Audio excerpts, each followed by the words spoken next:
Hello dear, welcome to smart कक्षा। कैसे हो आप लोग? तो जैसा कि आप सबको पता चल ही गया होगा, सीटेट 2024 नोटिफिकेशन जारी हो गया है।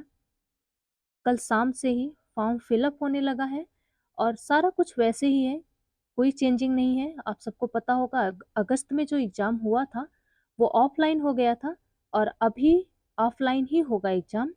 एक ही दिन होगा, ऑफलाइन होगा। तो जनवरी में एग्ज़ाम है, तो बहुत टाइम है, इतना पर्याप्त टाइम आपको मिला है। आप बहुत अच्छे से अपना प्रिपरेशन कर सकते हैं, बहुत आसानी से। यदि आपको ज़रूरी है कोर्स लेना तो आप ले लीजिए, नहीं तो यूट्यूब पर बहुत सारे स्टडी मटेरियल हैं और अच्छे से आप कर सकते हैं। बस यही इतना कहेंगे। इस सेशन में हम डिस्कस करेंगे हिंदी पेडागोजी के मोस्ट इम्पॉर्टेंट क्वेश्चन। ऐसे ही क्वेश्चन आपको देखने को मिलेगा ही, सेम एग्जाम जैसा क्वेश्चन। तो चलिए एक एक करके देख लेते हैं। आज के सेशन का क्वेश्चन फर्स्ट है, भाषा उस ध्वन्यात्मक रूप को दिया जाने वाला नाम है जो कि ऑप्शन ए है आत्मा की आवाज है, ऑप्शन बी है अभिव्यक्ति का व्यवहार है, ऑप्शन सी है हृदय तंत्र की झंकार है, ऑप्शन डी है उपयुक्त सभी। क्या होगा राइट आंसर? भाषा उस ध्वन्यात्मक रूप को दिया जाने वाला नाम है जो कि क्या है? आत्मा की आवाज है, अभिव्यक्ति का व्यवहार है, हृदय तंत्र की झंकार है, भाषा उस ध्वन्यात्मक रूप को दिया जाने वाला नाम है जो कि क्या है? राइट आंसर क्या होगा इसका? Right answer option number D है, क्या है? उपयुक्त सभी। आत्मा की आवाज है भाषा, अभिव्यक्ति का व्यवहार है भाषा, हृदय तंत्र की झंकार है भाषा। मतलब भाषा उस ध्वन्यात्मक रूप को कहते हैं जो इन सब से निकलकर हम जो कुछ भी बोल रहे हैं, क्या है? ये हमारे आत्मा की आवाज है। अभिव्यक्ति का व्यवहार है, हम जो कुछ हम बोल रहे हैं कि हमारे व्यवहार में झलक रहा है कि हम क्या बोल रहे हैं। अभी कोई गाली दे के बोलेगा तो आपको कैसा लगेगा? इसका व्यवहार कैसा है? जो भी हम बोलते हैं उसी से हमारे व्यवहार का पता चलता है ना? हृदय तंत्र की झंकार है, तंत्रिकाओं से जो आवाज आपकी टकरा के निकल रही है, जो प्राण वायु टकरा के निकल रही है, वही है हृदय तंत्र की झंकार। आई होप ये क्वेश्चन अच्छे से समझ में आया होगा और ये क्वेश्चन प्रीवियस ईयर में बना हुआ है, याद रखिएगा। Right answer option number D है उपयुक्त सभी। चलिए अगला क्वेश्चन देखते हैं। निम्न में से किस सोपान के द्वारा बालक में भाषा का जन्म होता है? ऑप्शन ए है जिज्ञासा, ऑप्शन बी है अभ्यास, ऑप्शन सी है अनुकरण, ऑप्शन डी है उपयुक्त सभी। क्या होगा राइट आंसर इसका?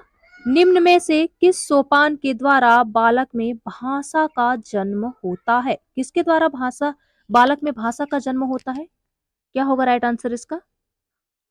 Right answer option number A है जिज्ञासा के द्वारा। किसी भी बालक में जिज्ञासा होगा भाषा जानने की, ये जन्म से होता है। क्वेश्चन क्या है?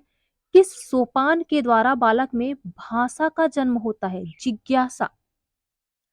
जब बच्चों में कोई अदर भाषा सीखने की, वो मातृभाषा सीख रहा है, अपने घर की भाषा सीख रहा है, कोई अदर भाषा सीखने की जब उसके मन में जिज्ञासा होगा, सेकेंड लैंग्वेज, तो वो सीख लेगा। जन्म से क्या होता है? जन्म से वो अपनी मातृभाषा को सीखता है। तो राइट आंसर क्या होगा? ऑप्शन नंबर ए जिज्ञासा। चलिए अगला क्वेश्चन देखते हैं। मातृभाषा से अभिप्राय है, ऑप्शन ए है क्षेत्र विशेष की भाषा, ऑप्शन बी है माँ के द्वारा बोले जाने वाले शब्द, ऑप्शन सी है परिजनों की भाषा, ऑप्शन डी है वातावरण की भाषा। क्या होगा राइट आंसर? मातृभाषा से अभिप्राय है, क्या है? Right answer option number B है माँ के द्वारा बोले जाने वाले शब्द को हम क्या कहते हैं? मातृभाषा। यही है मातृभाषा। माँ के द्वारा बोले, माँ जैसे बोलती है, पिता जैसे बोलते हैं, परिवार में जैसे ही बोला जाता है बच्चा वैसे ही सीखता है। बच्चा शुरुआत में अनुकरण द्वारा सीखता है। मतलब मातृभाषा क्या है? माँ के द्वारा बोले जाने वाले शब्द को हम क्या कहते हैं? मातृभाषा कहते हैं। चलिए अगला क्वेश्चन देखते हैं। 14 सितंबर को प्रतिवर्ष हिंदी दिवस मनाया जाता है क्योंकि इसी तिथि को 1949 में हिंदी भारत की राजभाषा बनी जिसका उल्लेख है। ऑप्शन ए है अनुच्छेद 21 में, ऑप्शन बी है अनुच्छेद 443 में, ऑप्शन सी है अनुच्छेद 334 में, ऑप्शन डी है अनुच्छेद 343 में। क्या होगा राइट आंसर इसका? ऑप्शन ए है अनुच्छेद 21 में, ऑप्शन बी है अनुच्छेद 443 में, ऑप्शन सी है अनुच्छेद 334 में, ऑप्शन डी है अनुच्छेद 343 में। क्या होगा राइट आंसर इसका? किस अनुच्छेद में दिया गया है? क्या होगा right answer? Right answer option number D है अनुच्छेद 343 में। चलिए अगला क्वेश्चन देखते हैं। हम लोग भाषा व्यवहार को निरंतर बनाए रख पाते हैं, इसके लिए सबसे महत्वपूर्ण है। ऑप्शन ए है भाषा का गतिशील होना, ऑप्शन बी है भाषा का व्यवहारिक होना, ऑप्शन सी है भाषा बिंब का होना, ऑप्शन डी है भाषा का उपयोगी होना। क्या होगा राइट आंसर? हम लोग भाषा व्यवहार को निरंतर बनाए रख पाते हैं, इसके लिए सबसे महत्वपूर्ण क्या है? क्या होगा right answer? Right answer option number C है भाषा बिंब का बनना। चलिए अगला क्वेश्चन है। कौन सी विधि सबसे प्राथमिक भाषा उपागम कहलाती है? ऑप्शन ए है अनुकरण विधि, ऑप्शन बी है व्यातिरेक विधि, ऑप्शन सी है व्याकरण अनुवाद विधि, ऑप्शन डी है ध्वन्यात्मक विधि। क्या होगा राइट आंसर? कौन सी भाषा विधि सबसे प्राथमिक भाषा उपागम कहलाती है? क्या होगा राइट आंसर इसका? Right answer option number A है अनुकरण विधि। बच्चा जब छोटा होता है तो क्या मातृभाषा क्या है? बच्चा जो है अपनी माँ की भाषा से सीखता है। कैसे सीखता है? माँ की भाषा से। तो अनुकरण कर रहा है, फॉलो कर रहा है, अपनी माँ को फॉलो कर रहा है। माँ जैसे कर रही है, जैसे बोल रही है वैसे ही। तो क्या है ये? अनुकरण विधि। बच्चा जो है अपनी माँ को फॉलो कर रहा है, मातृभाषा सीख रहा है ना। तो क्या है ये? अनुकरण विधि। प्राथमिक भाषा उपागम क्या कहलाता है? अनुकरण विधि। चलिए अगला क्वेश्चन देखते हैं।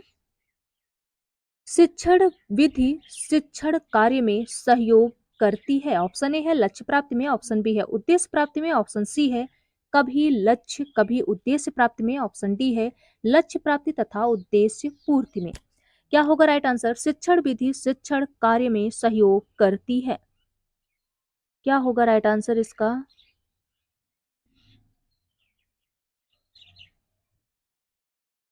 Right answer option number B है उद्देश्य प्राप्ति में। शिक्षण विधि शिक्षण कार्य में सहयोग करती है। किस तरह सहयोग करती है? तो उद्देश्य प्राप्ति में।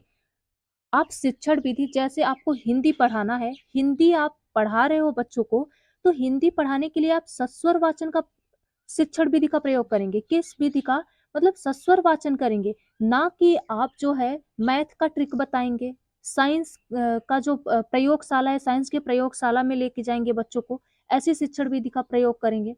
नहीं, आप क्या करेंगे? कोई चार्ट बना के नहीं लेके आएंगे। चार्ट किस में बनाना होता है? साइंस में बनाना होता है। मैथ के फार्मूले लेके आने होते हैं बना के।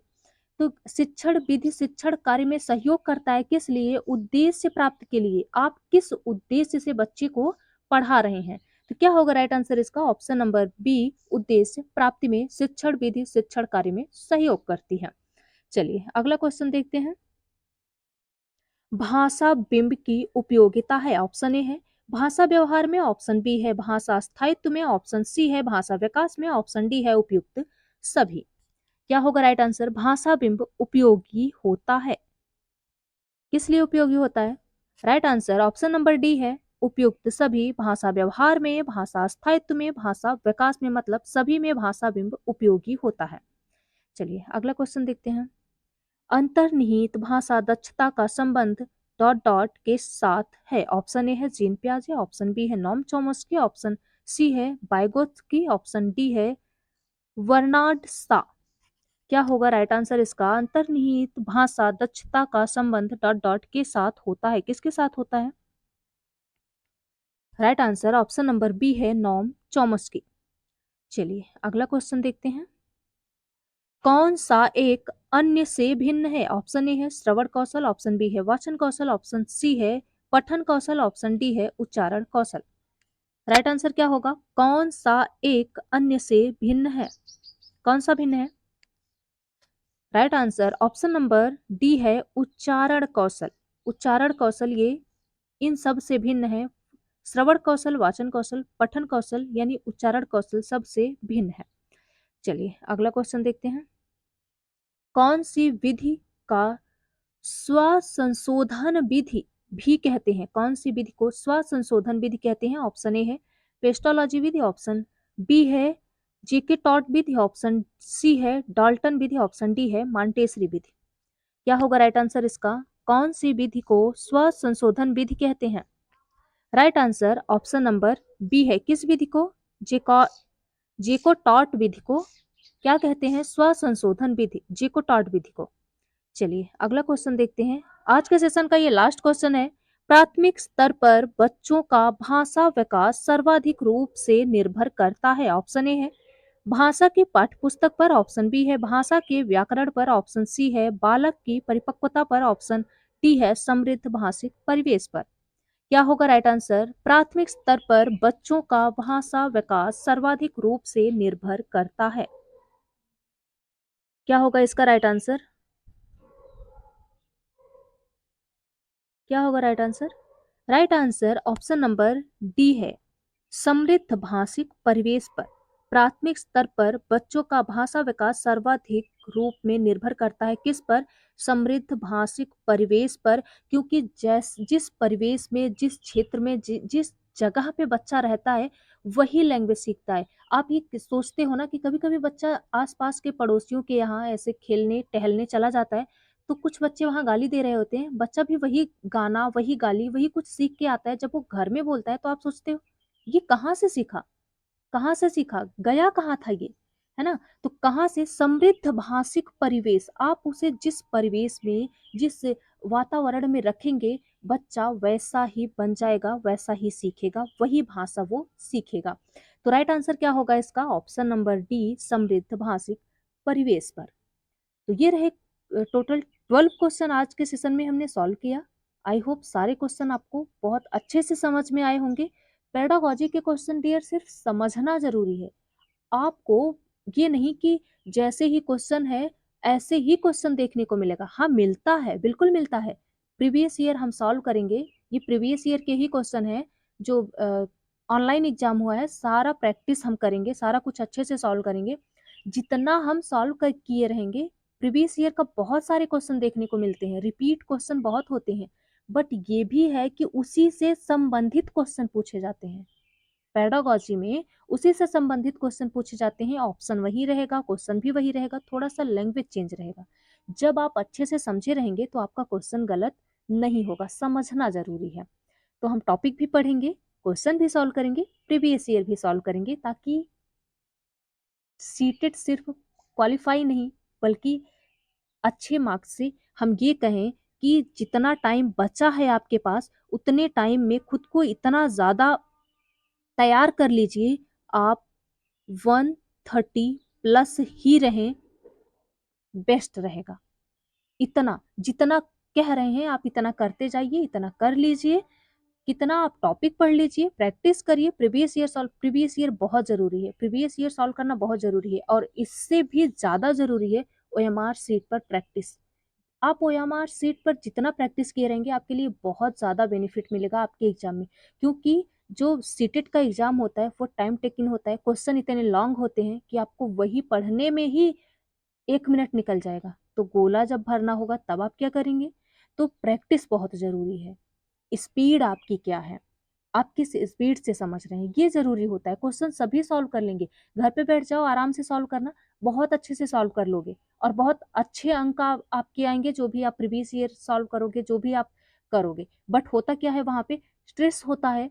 तो इसलिए बहुत ज़्यादा वो हो जाता है कि जब आप नहीं सॉल्व किए रहते, ओएमआर शीट नहीं फिलअप किए रहते, तब आपको बहुत ज़्यादा एक डर सा रहता है, कहीं कोई कुछ गलत ना हो जाए, कहीं कुछ क्वेश्चन ना छूट जाए। तो ये सब कैसे होगा? ये सब प्रैक्टिस से होगा। ये डर प्रैक्टिस से खत्म होगा।